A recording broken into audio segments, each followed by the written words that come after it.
Well, hello and thank you for joining me for another Alex on Tech and TechAdvice.life video interview. I'm joined today by Anthony Plummer. He's from Box Hill in Victoria and he's monitoring his family's carbon emissions and energy usage. Anthony, welcome to the program. Thanks, Alex.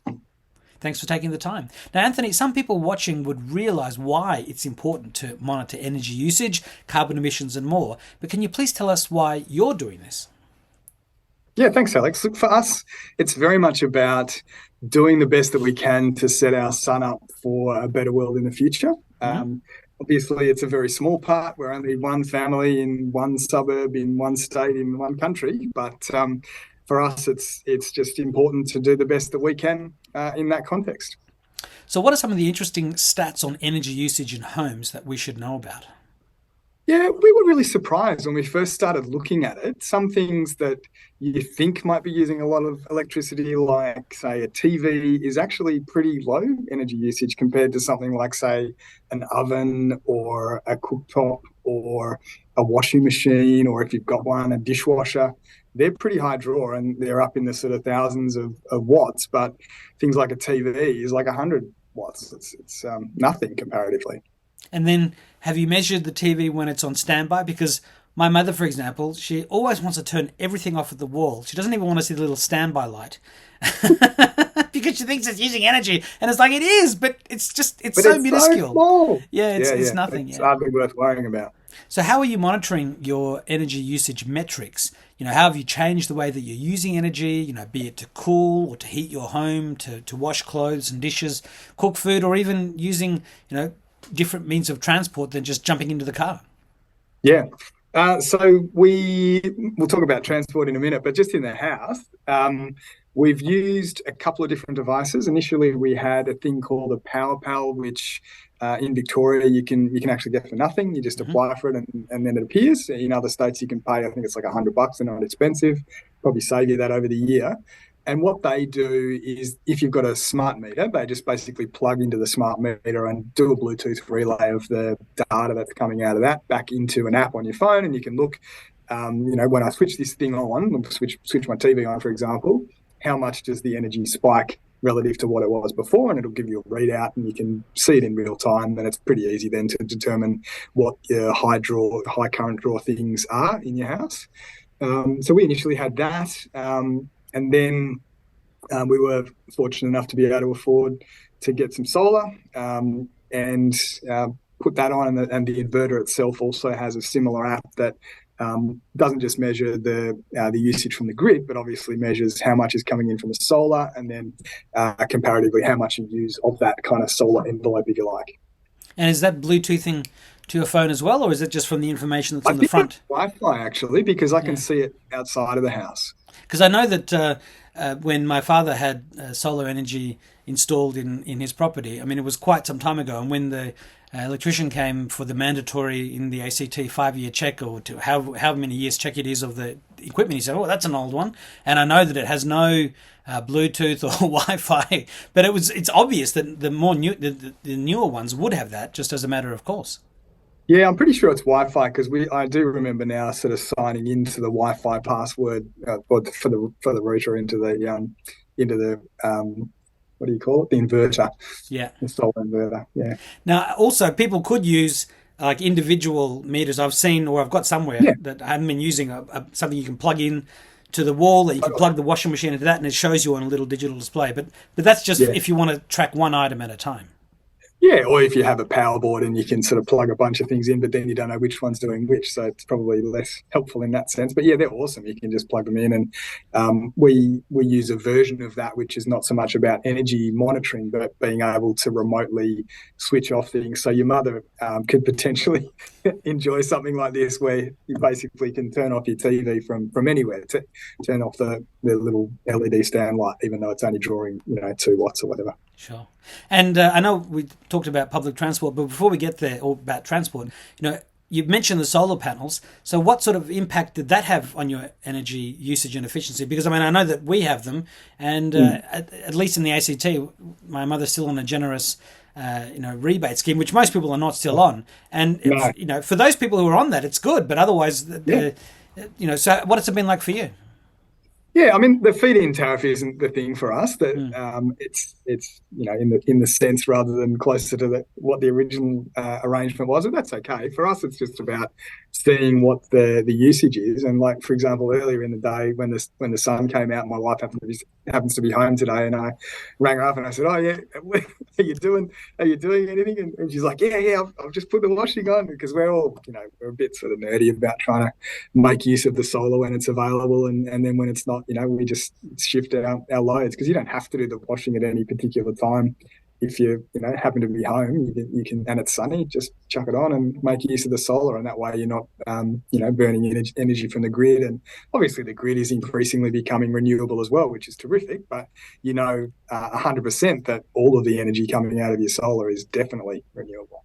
And have you installed a solar, home battery yet, or not yet?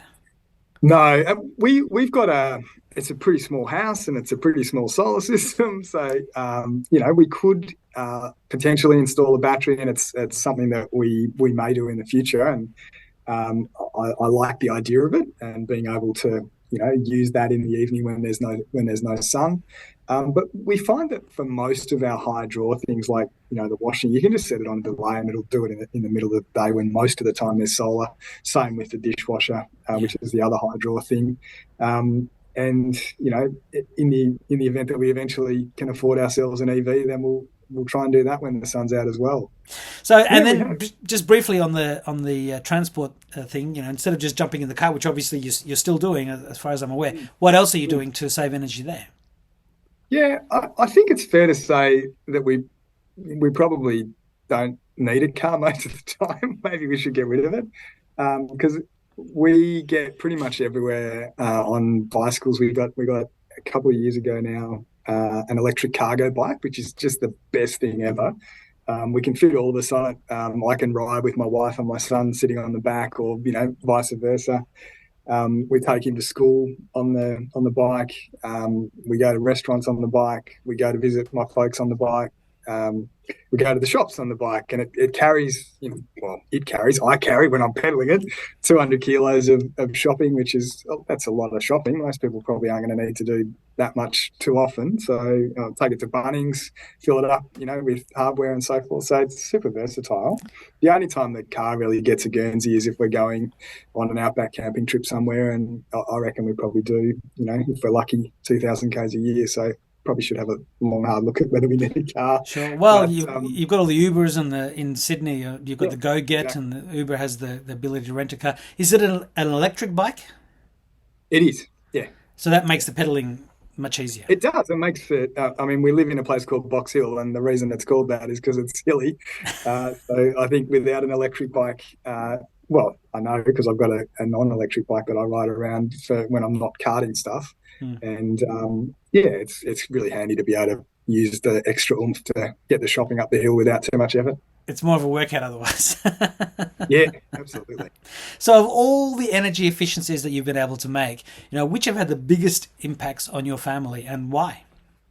Uh, I think that probably the biggest overall has been the solar impact. I mean, just being able to do the high intensity, high energy, high cost things when the sun's out has made a profound difference. And we still have the gas connected because we've still got a gas hot water system. It's the only thing that we use gas for. We used to use it for heating. We used to use it for cooking. I loved cooking with gas. I thought it was the best thing since sliced bread. My sentiments have shifted a little bit or a lot, and so, yeah, eventually we'd like to get ourselves an electric heat pump hot water service. So, like the electric car, that's something that we're on the journey towards, but we're not there yet. And in terms of what that has saved us, it's actually pretty awesome. We were spending sort of between 1,500 and 2,500 a year on gas. We're still spending some on gas, but soon that'll disappear once we disconnect it and get the hot water sorted. And the equivalent increase in electricity costs to pick up the cooking, to pick up the heating and cooling is with the solar probably an extra $200 on the base electricity. So with 2,000 down to 200, like that's pretty good saving every year, isn't it? It doesn't take Yeah. long to pay for the whether it's the solar installation or the heat pump. Yeah, absolutely. And I mean, we also know that in Victoria, they're getting rid of gas installation for Yeah, new homes, even though Dan Andrews has a nice picture of him, in front of his gas cooker. But I I mean, haven't seen that. yeah, I know. I was on the TV news a few weeks ago when they were talking about it, and it was Right. sort of the Premier says one thing and does another. But that's all by the by. I mean, we might have plenty of gas available, but if there's cheaper ways of doing things, why not? And that, of course, leads us to how you're doing the cooking now, because that is one of the biggest ways that people do use energy in the home. So, what has Totally. been your saviour there? Well, we were at a mate's place, and they had this kind of whiz bang thing, this white kind of blender looking thing on the bench. It's called a Thermomix, and they said it was great, and I was like, oh yeah, how much is that? And they told me, and I sort of said, okay, that's interesting. And so we went. Our blender had incidentally broken the week before, so we were in the market for a blender, and we looked at as you do, you sort of get starting to read the reviews, and you read more and more, and you go down to Google and YouTube rabbit warren, and eventually we were sort of looking at super expensive blenders, and then we started to think about the Thermomix and say, well, it actually does a whole bunch of other stuff as well. It does the cooking at the same time, and you can do the whole meal in it, and you can do some things in the bottom layer and some things in the top layer of multi-layered cooking. And so yeah, I mean, it's not a cheap device, but it's been fantastic for us. I mean, it's just wonderful to be able to set and forget.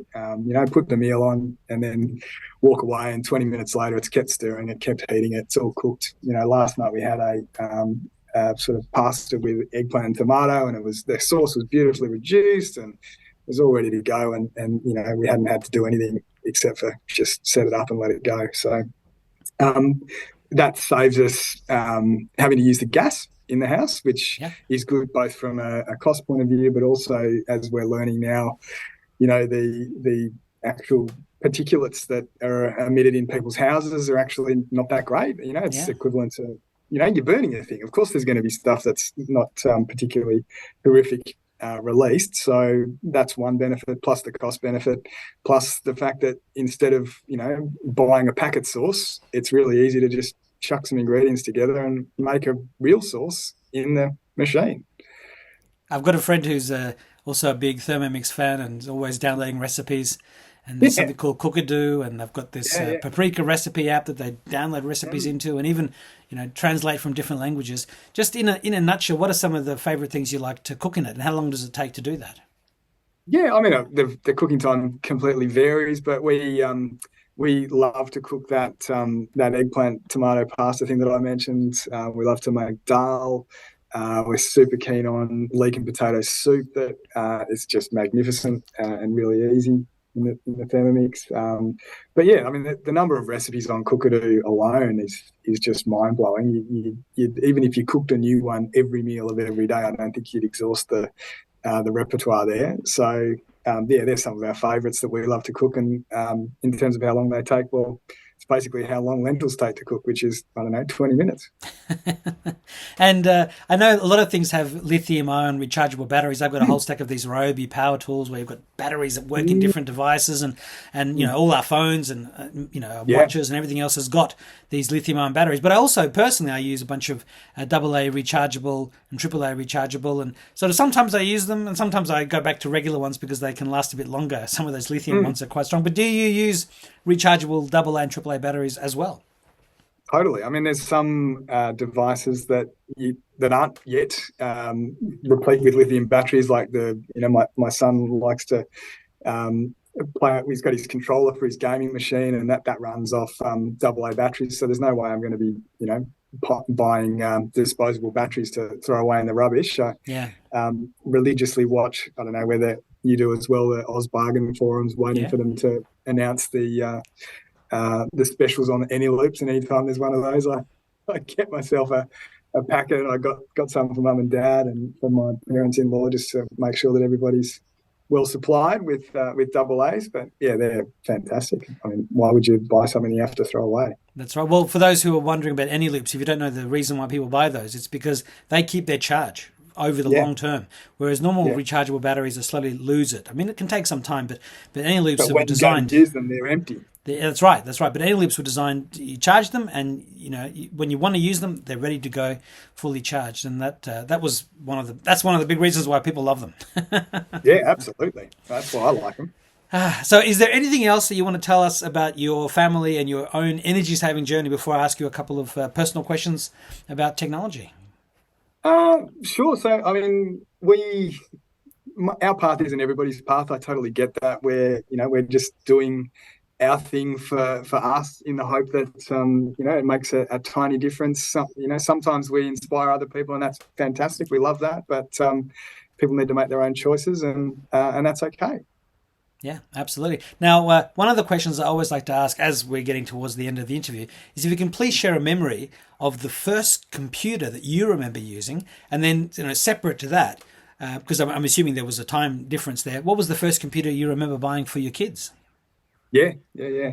So my the first computer that I remember kind of interacting with was a Commodore 64, and then an Apple IIe. Two Yeah, different friends had those. I was super jealous and was bugging mum and dad to get one for us. yeah, And then I think I wore them down eventually. And then by that stage, the Pentium 386 was the bee's knees. And then a couple of years after that, a 486. And I was so excited that, we had, I think it was 8 kilobytes of RAM and a 40 megabyte hard drive. And the first computer that my son uses has roughly, I think it's like 2,000 times more RAM and yeah, 2,000 times or 3,000 times more hard drive storage. He obviously started with an iPad, but yeah. yeah, on day. Well, I mean, you probably meant 8 megabytes because 8 kilobytes. I mean, the first computer I had in 1979 had 48K or 64K. And that was huge back in Yes, 1979. no, you're right. And It was 8 megabytes. no, Yeah, well, yeah. I mean, I'm just saying, just in case anyone's wondering, probably wanting to see if I'm paying attention, no, no, because thank you. I was supposed to be the tech guy. But I mean, the Commodore 64 was called the 64 because it had 64K of memory. Yes, And back then that was huge. In fact, the original IBM PCs had 640K, and it was because it was Bill Gates who famously said 640K ought to be enough for everybody, or yeah, for nobody anybody. needs an operating system bigger than that.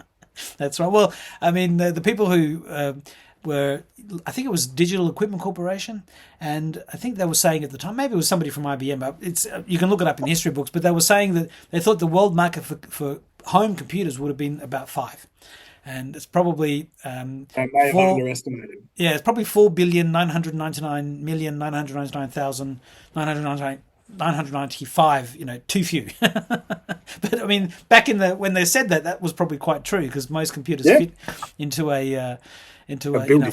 a building or a football field size area. Yeah, but of course now our smartwatches and even just little AirPods got better chips than all those computers a long time ago. So Yes, my it does. second last question is to ask you if you could please share some of the best advice you've received in life to help you get where you are today. Yeah, I mean, there's a bunch of different things, aren't there? But the one revelation, I think, for us over the last couple of years has been the solar installation. I mean, it seems like a reasonable upfront cost, but if you look at the energy savings that you make, you basically, like most people, will pay it off within 3 or 4 years or less. That's pretty awesome. Like, what other investment can you point to that does that?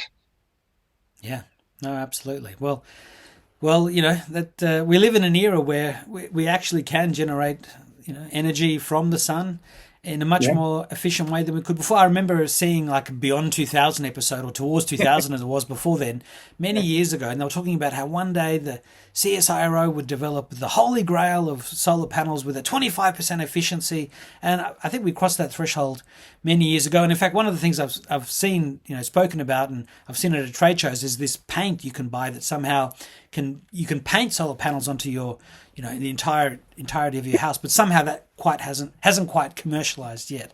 But I always like to think that the future is bright, and the best is still yet to come. agreed. I can't agree more, Alex. Thanks very much for the questions. Yeah. So, what's your final message to the people who are watching this video and reading the article this will be embedded into? Well, I'm not saying that I've got all the answers. I'm just telling my story that what we've done on our way to save some money and to try and make a contribution towards a better world. And hopefully there are some things in there that might be useful for you to do as well. And hopefully we can save you some money. Well, I hope definitely that people have been inspired. And Anthony Plummer from Box Hill, Victoria, I wish you the best of success in saving even more money on your electricity as more, energy efficient. Yeah, well, we all have to do our little bit. So, and you're doing that, and hopefully you will inspire others to do the same, because all our collective efforts will add up to a great deal. So, thank you very much, and I hope we can speak again in the future. Great. Thanks very much, Alex. It's a pleasure. Thank you. Welcome. Bye-bye.